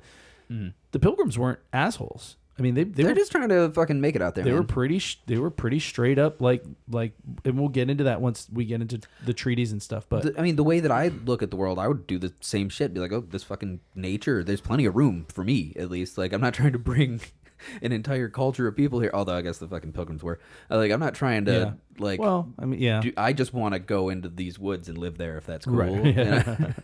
Yeah, but so in spite of all that, this first winter on the Mayflower, not good. Not good at all, right? With all these people cramped into that tiny space in freezing temperatures, sub-freezing temperatures, tuberculosis. Fucking no mood music. Tuberculosis outbreak, scurvy, pneumonia. And you know what? I know there were probably some ladies in there, but for the most part, that's a lot of dudes. Dude's going to jerk it. There's a bunch of cum on that boat. There's a different kind of semen. Yeah. The semen. Two loaded with semen. Two specific kinds of semen. There so maybe the Puritans were like, no, I'm not going to do it. But then the sailors are just like, every night. Yeah, right. So by the time they're able to deboard this ship, March 31st, right? March Jesus. 31st of 1621, 49 of the 102 passengers are dead, and about half of the crew as well. Wow. Yeah. So like the Wampanoag were able to like, hey, we can save about half of you. To your point about women and men, there were 19 women that made that passage. Mm-hmm. You want to guess how many are left? I'm usually pretty good at these. Hold on. 5. Fuck you. I think you secretly do research too. I don't. I mean, like, I do a little bit, but I didn't know that. There are 5 women left. Fuck, I'm good. Yeah. You are all everyone's wives now. Like, yeah. How do you we got to go from there? Where do you go from there? I mean, because so if there's 49 passengers left and 5 of them are women, that means there are 44 dudes all vying for those 5 women. Well, and I bet, you know what? Honestly, I bet a lot of them are already married. Well, I mean, but what are the odds their husbands died? Pretty importantly, not to infer too much, but I will say sailors, particularly in the British Royal Fleet, historically, fuck each other in the asshole. So. This is just this is passengers. This is 49 of the passengers. The sailors are going back. The sailors are going back, but they're still there for 2 weeks. They deboard on. They're boning each other. I'm just saying. Maybe. I don't know. But what if your boyfriend was the gunner or the cook and that guy's dead now? Well, fucking find a different guy to. The rest of them are it's the same deal. They didn't have boyfriends. It was just a giant orgy of semen. Yeah, and I'll bet you a few of them Puritan boys figured a thing or two from them sailors. So yeah, there are only 5 women left. Which why do you think they were so fashion forward? Which begs the question, like back to what I was just saying about how many of their husbands died. How many married couples do you think came out? It can't be more than 5, obviously. How many married couples do you think came off of this ship intact? Husband and wife both survived. Maybe 2. Maybe. Yeah. So that's a rough courting process if you're the one, Mary Sue. It's like it's the guy who comforted her after her wife died. It's his best friend. Her wife died. After his wife died. After her husband died. Sorry. My Broadway show, Gay Pilgrims. It's always the friend who comforted, the wife after the death, or the brother.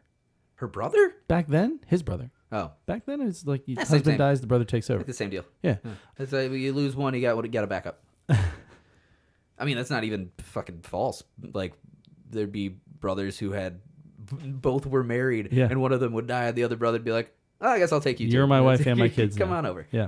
So the Wampanoag chief Massasoit, right, sends Samoset and Tisquantum, who we will later learn to love as Squanto. Yeah, which I hate. That's a fucking to teach the pilgrims how to. Hey, this guy was helping us out over there. I called him Squinty, Squabbo, Squanchy, Squimble, Squanto. Yeah, Squanto. Somebody was like, Tisquantum. Yeah. Like, what he said, Squanto. Squanto. Squanto or whatever he said. Tisquantum's and they're like, fuck me. Jesus Christ. These guys, can't believe we gave them fucking corn. Yeah. So when these remaining 49 passengers finally get off on March 31st, months after they... Where the 49ers come from, you think? No. That was from 1849 during the gold rush. Oh. I'm sorry. You didn't know that? I got them mixed up with like the Steelers. That's from manufacturing steel. I thought it was for stealing land. That would, maybe. So, okay. These 49 people come off the boat. They are the only survivors, and they're staying behind. And like I said, about 2 weeks later, the Mayflower heads back to England, right?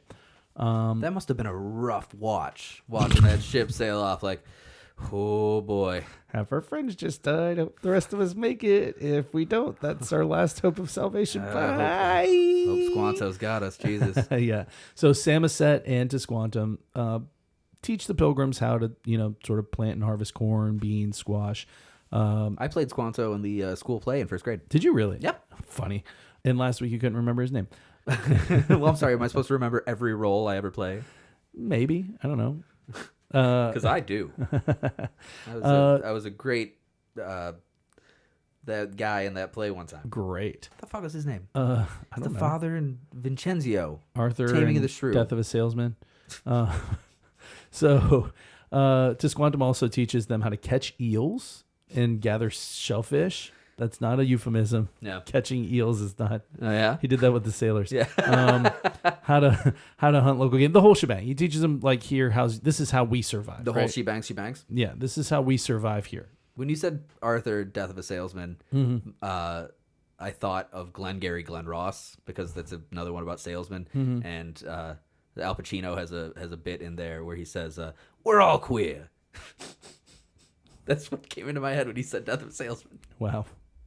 Arthur Miller, though, interestingly enough, also wrote The Crucible, which comes directly from this puritanical influence. We've got pilgrims dying here, man. We got pilgrims dying. Having done had died, man. So Samoset and Tisquantum, like I said, they basically teach these pilgrims, hey, look, this is how we live. This is how we make it. This is our way of like surviving out here, right?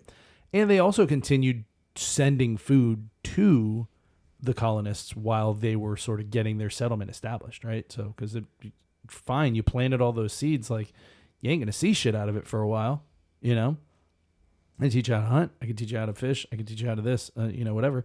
But oh yeah, and they forgot fishing poles, so can't really teach you how to fish. Here's how you catch eels and Sticks shellfish and string.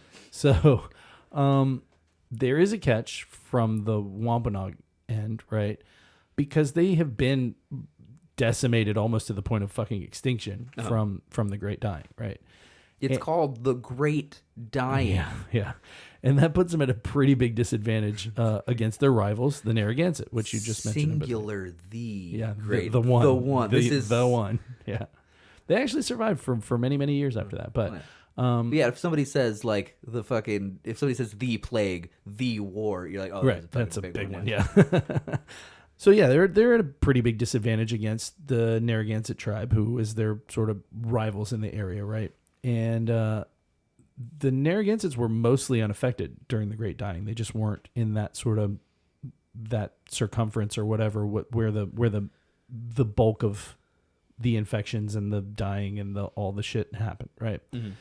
So now they have a huge advantage. Obviously, 90% of your fucking rivals are dead. So they start capturing, members of the members. People. Yeah. They start capturing members of the Wampanoag tribe and making them pay tribute and all kinds of shit. So when Massasoit sees this group of, fucking pale faces disembarking, and they've got women and children with them, he assumes that they're like not there to attack natives, but they've still got men. And they've still got guns.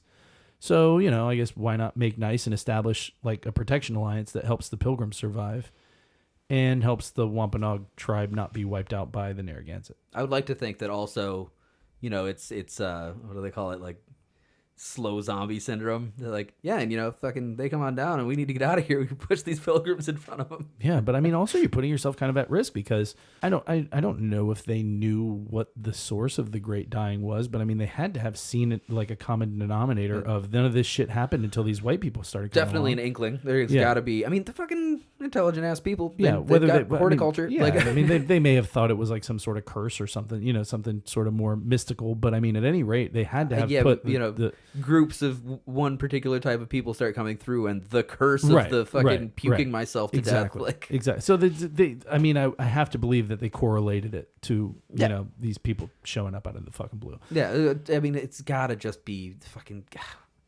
We gotta help them. Yeah.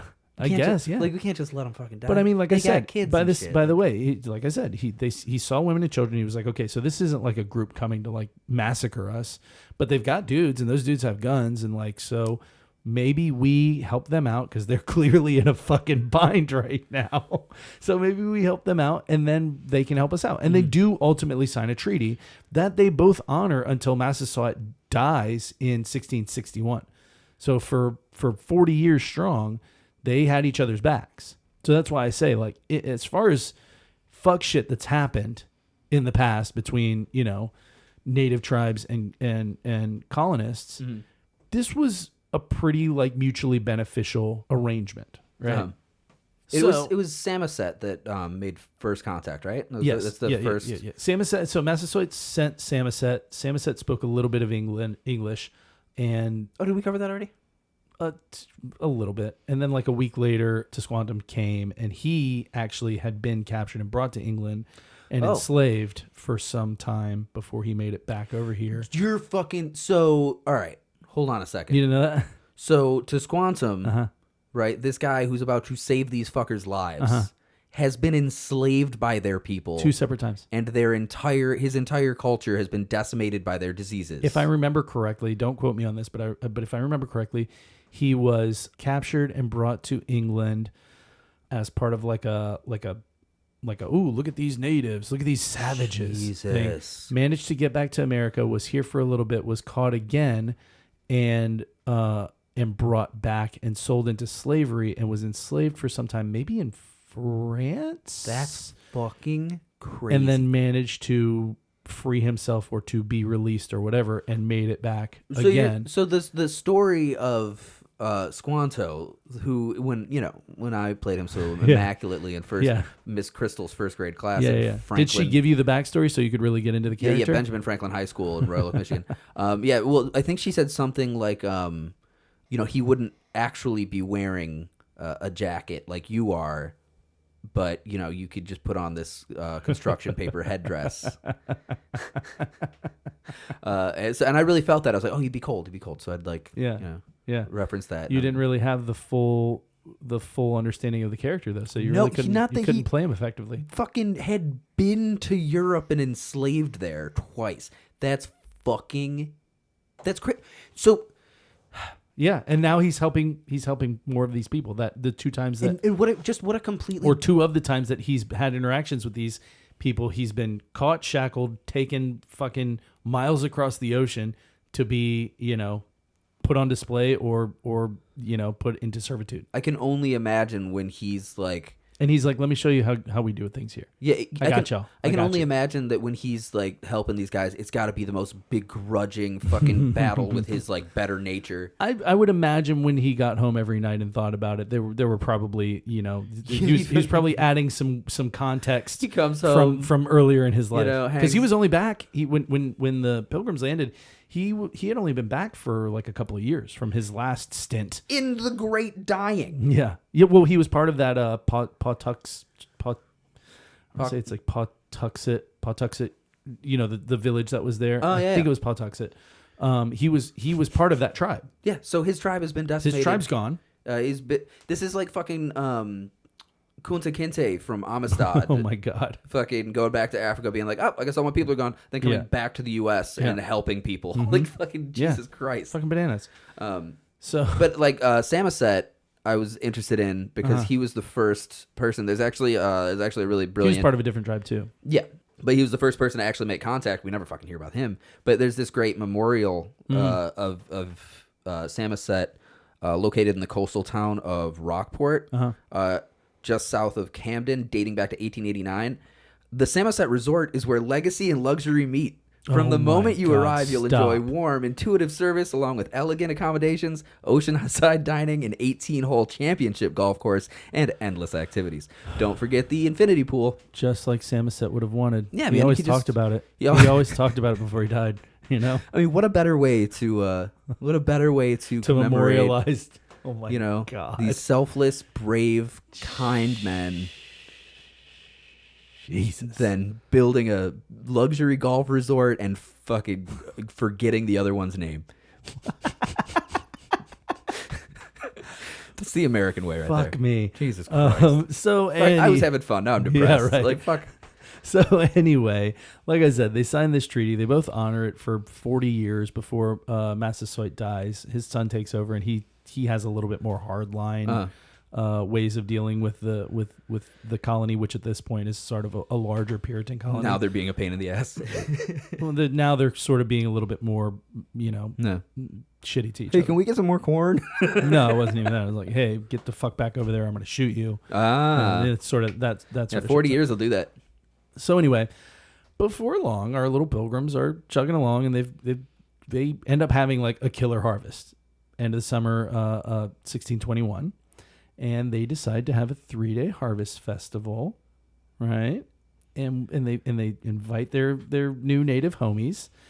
This happened sometime between September and November 1621. We don't know exactly. So this is their first like good harvest after this is the first good harvest after It's been a long starting to set up their colony. It's been a long couple of years. Fucking long. Tough time. It hasn't. It's been about a year. It's been about a year. They got some stuff, some seeds to sow, and they were taught like do it like this. Yeah. And they fucking had some good stuff, and then they're like, you know what? Yeah. It's been about a year since they left England, since they left Plymouth, England. You know what? Let's invite these guys over for dinner, and then we'll never owe them anything again. No, they like I said, they stayed. They continued to be mutually beneficial to one another for a long time after this. So, would you like to know what William Bradford writes? Yeah, absolutely. So he wrote, elegant man, great writer. This again, I'm reading shit that was written, 400 years ago. So bear with me. They began now to gather in the small harvest they had, and to fit up their houses and dwellings against winter, being all well recovered in health and strength, and had all things in good plenty. For as some were thus employed in affairs abroad, others were exercising in fishing about cod and bass and other fish, of which they took good store, and of which every family had their portion. All the summer there was no want, and now began to come an in store of fowl as winter approached, in which this place did abound, when they can be used, but afterward decreased by degrees. And besides waterfowl, there was a great store of wild turkeys, of which they took many, besides venison, etc. Besides, they had about a peck a meal a week to a person, or now since harvest, Indian corn to the proportion, which made many afterward write so largely of their plenty here to their friends in England, which were not feigned but true reports. That's So nice. basically, he said, It's a good eyewitness. basically he's saying, just to distill it down, he's saying there was a small harvest leading up to it, and we were okay because we had fish. We had people that were fishing. We had plenty of fish, and there were some fowl, waterfowl, and whatnot. That once the winter's coming, they go away, right? And then the turkeys started coming, and there were tons of turkeys and venison, and then by the time the harvest came, you had a peck, It's like half a bushel. a meal a week to a person. So you get a half a bushel per meal No, that's for a week. much. Yeah, I don't know. Bit Yeah, much. that's a lot to eat. But what he's saying basically is like, and then by the time the corn came into harvest, there was so much food that people were writing back to their friends of England in England saying, get over here. Look how much there's so much fucking food. He's saying these were not feigned but true reports. But like at the same time, it's like, do you guys recall the winter? Yeah, Where right. you fucking Yeah, everyone that's about to come again. died. That's close. It's getting close. It's What getting are kind you- of chilly out are there. you out of your I fucking feel a nip. minds? Yeah, but I mean, at this point, they've had enough Hey, time to Squanto, trade. you mind if some more friends come over? Fuck me. Yeah, I saw wild turkeys today. Did you really? Yeah, I was at some job, and I fucking saw like Hey, 5 wild Samoset, turkeys. get your clubs. I got friends coming. we're gonna need to extend the infinity Yeah, pool. you and Squanch over there, and Squanchy me and Willie Bradford. We could have a foursome. We got a fucking 8 a.m. tea time. Come on. Hey, I didn't get the fluffy bathrobes in my resort. So that's the story of the Mayflower and the first Thanksgiving. Oh, that's but nice. wait. But wait. Hold on a second. I bet you I could guess what happens. In the middle of dinner, Uncle Paul punches his brother Rob, and Because he's saying some crazy Grandma's shit, crazy flipping political out. shit.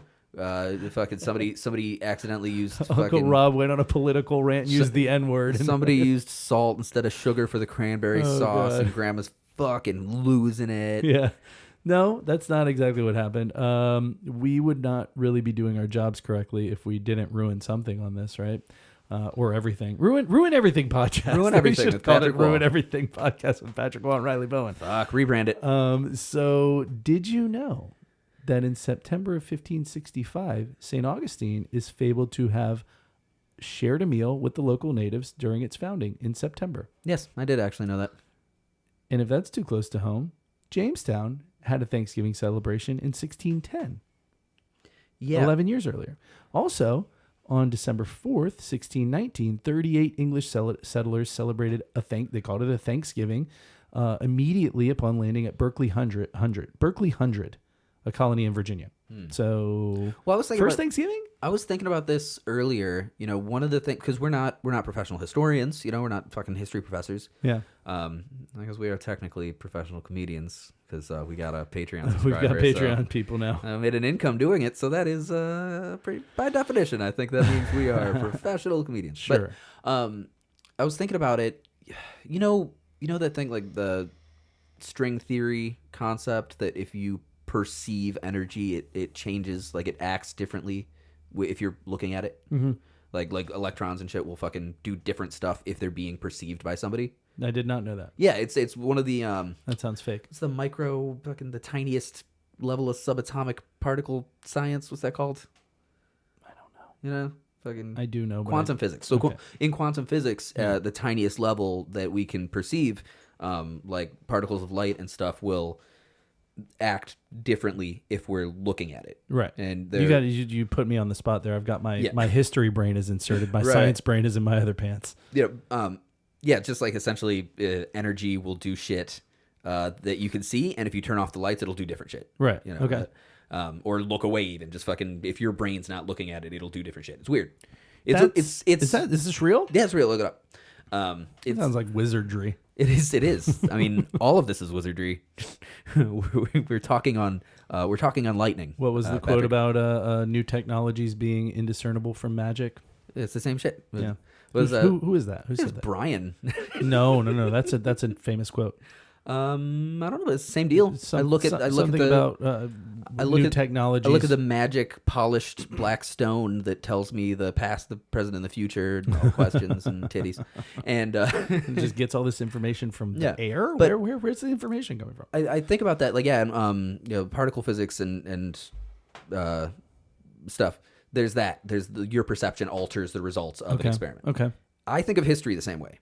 You know, we're giving you the perspective that we can find through diligent research. Right. And missing stuff is one thing, but also like you can look at it one way, or you can look at it from a completely different level. You know, as we said on last episode, the tricky thing about history is it depends on who's looking at it and what perspective they have. You know, everything's down to the context. And as we've said in multiple previous episodes, if we skip something or if we kind of, shank a little factoid here or there, we're brushing with broad strokes here. This is not not like we have a choice, but it's we've got to condense significant-ish topics to a palatable amount of time. Well, like our guy Dan Carlin always says, like he's the research that he has done was written by people, and people are full of shit. I mean, he doesn't say it verbatim, but like people you lie. Paraphrase. The truth gets convoluted. Like even photographs. Obviously, we're living in a post-truth society anyway. So like fucking even photographs and documentation are very easy to misconstrue. So this is all our perspective. Yeah. But yeah, Thanksgiving. Fuck. Yeah, so that's the end of this episode, and I hope you guys have a good Thanksgiving, or whatever Thanksgiving. If you're, I know some people don't do like the whole big family thing. They're just like, leave me alone. I'm gonna like eat a fucking microwave dinner at home. If that's what you want, if that's what makes you happy, then I hope that's what you get. I grew up with a great big family. We did the Thanksgiving thing every year, and now I just want to cook myself a turkey. We still do the big Thanksgiving thing every year, and I still love it. I want to cook myself a turkey. I want to gorge. I'm going to do that anyway. Fucking make sandwiches for days and not share it. Yeah. Well, so thank you again for being here and listening. And if you like the show, please, I know I harp on this constantly, get on whatever you're listening to. Doesn't matter what it is. If it allows you to give us a 5-star rating, give us a 5-star rating. If it allows you to leave us a review, leave us a review. We're not going to dictate what you say. Say whatever you want to say. If it's genuine, cool. If it's a joke, cool. If it's mean, all right. If you want us to dictate what you say this. These guys are really funny. These guys are people. I learned so much about America. Yeah, I learned so much about parentheses insert topic here, and actually type that out. This November series is actually being, I gotta say, super informative for me, and I feel a little. It's been cool.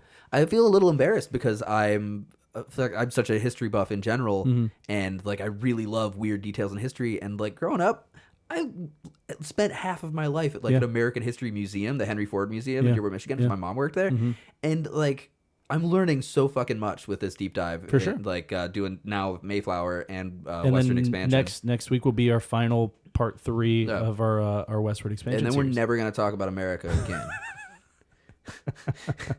And then we need a fun one. God damn it, we need a fun one. What do you want to? Every once in a while, like we like doing the informationally dense, very historically heavy topics. These are fun, if not for any reason other than like we both also learn about shit doing all this. I like to learn, but sometimes we got to do episodes for us, Sometimes we got to do an episode where like I'm not facing my computer, an hour a night until for a week. If you guys haven't figured the dynamic, the way it works is one person works their asses off on research, and the other one goes. For 2 hours. Then the person doing the research is like, can you please fucking pay attention? The other one's like, butts. Pretty much. So, but it'd be nice if we could just both be saying butts a lot. That'd be fun. We can on the fun ones. Like I said, the ones we do for us. Yeah, exactly. But again, thank you for being here. We would appreciate the 5 stars if you can do that for us. We also would love to hear from you. Send us a message, whatever you want to send us. DeleteEverythingPodcast@gmail.com. We've got Instagram. We've got Facebook. We've got Threads. You can find us. At Delete Everything Podcast on all 3 of those. And if you want to donate to the show, if you want to contribute, if you want to support us, we have a Patreon. It's going to be patreon.com/DeleteEverythingPodcast. And you can donate some money to us there, and you get some cool bonus episodes, short episodes, and I think it's a pretty cool little extra thing you get in there. So, like I said, we appreciate you, and I hope you appreciate us, and we will see you next week with our last part of Westward Expansion. And until then, happy Thanksgiving. Thanks, guys. This episode brought to you by the Samoset Resort in Rockport, Maine. It's only 5 miles from the Bangor Airport. That's not true. It's further than that. Okay. Well, thanks for coming. What? Bye. Bye. Stupid.